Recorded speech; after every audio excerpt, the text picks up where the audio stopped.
Hello दर्शक बंधु JR in study को आपण मानक स्वागत। आसंतु आज खरीफ धान फसल रजिस्ट्रेशन विषय रे बा फॉर्म पूरण किपर करबा निर्भुल भाव से विषय जानिबा। ता पूर्व आपण मानकर खरीफ धान बिकिबा पई जो रजिस्ट्रेशन प्रक्रिया क्यों आवश्यक डॉक्यूमेंट ता निश्चित भाव टिके देखिनबा।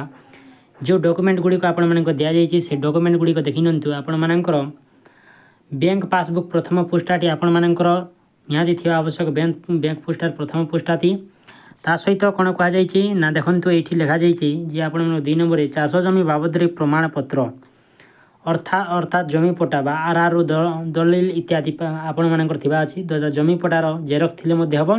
ता सहित आम भू लेखार आपण माने ऑनलाइन डाउनलोड करि पारिबे। ता सहित 3 नंबर आधार नकली आधार कार्ड जेरक्स थिबा दरकार। 4 नंबर मोबाइल नंबर जदि निज मोबाइल न थाए तो परिवार सदस्य नंबर थिबा नंबर देवा आवश्यक पड़ो जो आप टोकन केते आसिला ता जना पड़ो। 5 नंबर जदि भाग चाष होता है तेज संपृक्त जमी मालिक सहमति पत्र सहित आधार कार्ड नकल इत्यादि आवश्यक अटे जेरक्स टी अटे।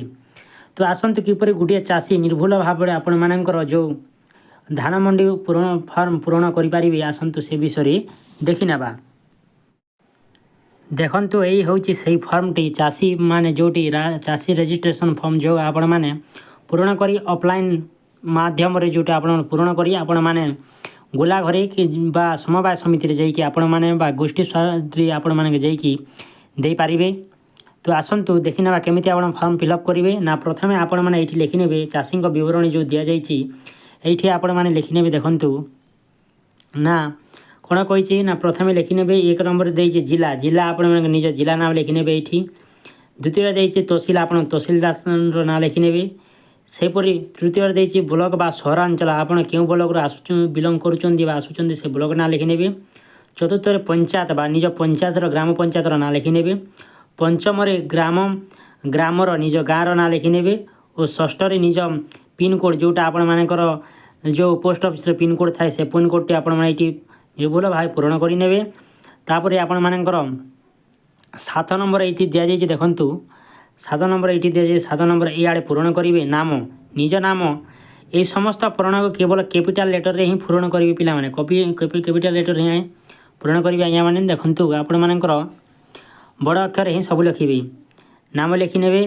तापर आपण मानकर संपर्क पिता ना कौन ना नी कौन लिखि नेबे ना एटी जदि जार संपर्क जन रोथिया पितार जदि नाम सहित संपर्क रही ना पिता जदि पिता ताले जमी मालिक नाम पिता जदि निज बापा नाम रही ताले पिता लिखि नेबे। इले सदस्य नंबर पूरण करेंगे। 10 नंबर संपर्क नाम लिखि नेबे।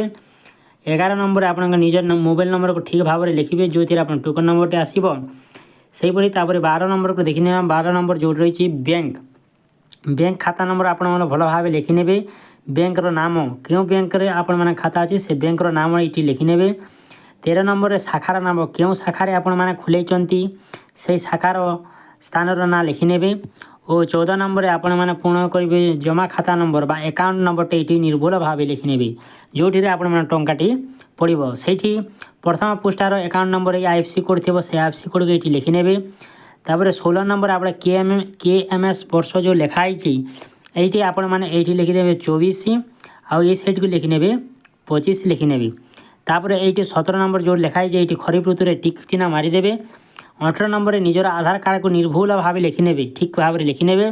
20 रे आपण माने जदी स्त्री रो जदी आपण माने जमी आपण मानकर जदी रजिस्ट्रेशन करूचंदी स्त्री लिखि देबे। जदी पुरुष करूचंदी पुरुष लिखि नेबे। हम तो खाली प्राय तो पुरुष मानकर करा जाय तो पुरुष लिखि नेबे। 22 रे धान बिक्री करिबार केंद्र नाम आपण समवाय समिति केंद्र विक्रय करछन्ती बा गोला घरे विक्रय करछन्ती जो स्थान रे आपण माने विक्रय करिवे से स्थान नाटी एछि पूर्ण करि नेबे। तापर 23 नंबर आपण लिफ्ट जो दिया जाय छै आपण मानकर लिफ्ट बा इलेक्ट्रिक कंज्यूमर नंबर आपण माने जलसेचन जदी इलेक्ट्रिक बा बोरवेल द्वारा जदी आपण करूचन्ती ताले से इलेक्ट्रिक बिल पैथिबा इलेक्ट्रिक बिल रो नाम गुडी कहि बिल रो नंबर गुडी कहि लिखि नेबे। एठी आपण जो छाणी जायथिला 1920 नंबर 19 नंबर आपण मानकर दिया जाय छै यह हूँ एसटी पाई और यह हूँ एससी पाई जेपर लिखा जाइए अनुसूचित जाति जनजाति बा अन्य वर्ग बिलंग करथिल अन्य आपण माने ओबीसी बा जनरल थी अन्य रे क्लिक करि नेबे। 21 नंबर रे मंडी को धान आनिबार संभावित समय मंडी को धान आनिबार संभावित समय बा आपण माने केते दिनिया करूचंती धान ना 125 दिन 145 दिन କେତେ ଦିନିଆ ହେଉଛି ନା ଆପଣ ମାସର ନାମ ଲେଖିନେବେ। ଆମ ମନେକର ଆପଣମାନେ ଡିସେମ୍ବର ମାସରେ ଆଣୁଛନ୍ତି, ତାହେଲେ ଆପଣମାନେ ଡିସେମ୍ବର ମାସଟି ଏଇଠି ଲେଖିନେବେ।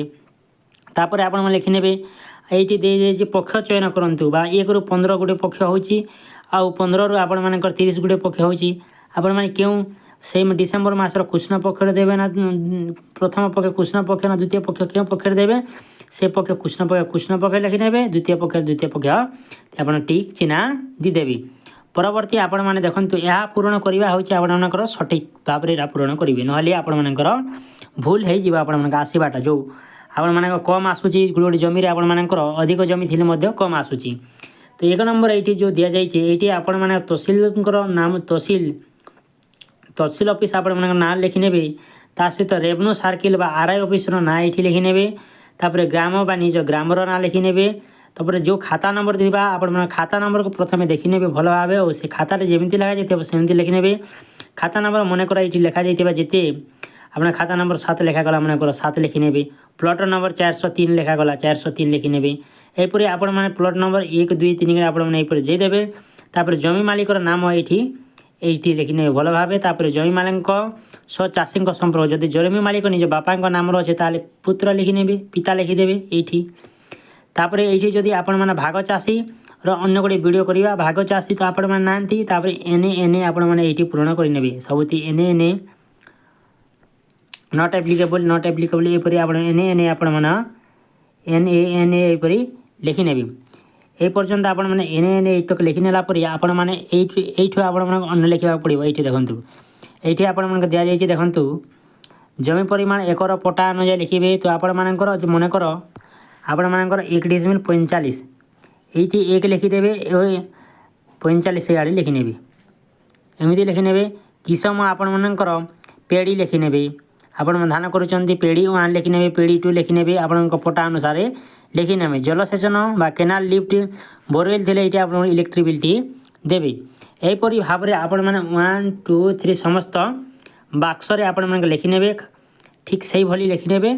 ତଳରେ ଆପଣମାନଙ୍କୁ ଦିଆଯାଇଛି, ଆଉ ଯଦି ଅଧିକ ଥାଏ ତାହେଲେ ଆପଣମାନଙ୍କର ଆଉ ଗୋଟେ ଫର୍ମ ତଳକୁ ରହିଛି ଏମିତି, ଯେଉଁଥିରେ ଆପଣମାନେ ନିଜର ସମସ୍ତ ଲେଖିପାରିବେ, ସମସ୍ତ ପଟାର ନମ୍ବରଟି ଦେଇପାରିବେ।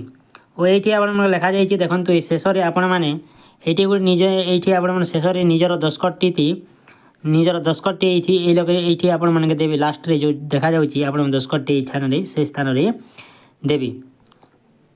ଦେଇ ସାରିଲା ପରେ ଆପଣମାନଙ୍କର ଏଇଠି ଲେଖାଯାଉଛି ଦେଖନ୍ତୁ, ଏଠି ଲେଖାଯାଇଛି ଆପଣମାନଙ୍କର ଘୋଷଣା। ମୁଁ ଏତଦ୍ୱାରା ଘୋଷଣା କରୁଅଛି କି ଉପରୋକ୍ତ ବିବରଣୀ ମୋ ଜ୍ଞାତସାରର ସତ୍ୟ ଅଟେ। ଯଦି ମୁଁ ଭୁଲ ତଥ୍ୟ ଦେଇଥାଏ ତାହେଲେ ଆଇନ ଅନୁସାରେ ଦଣ୍ଡିତ ହେବି।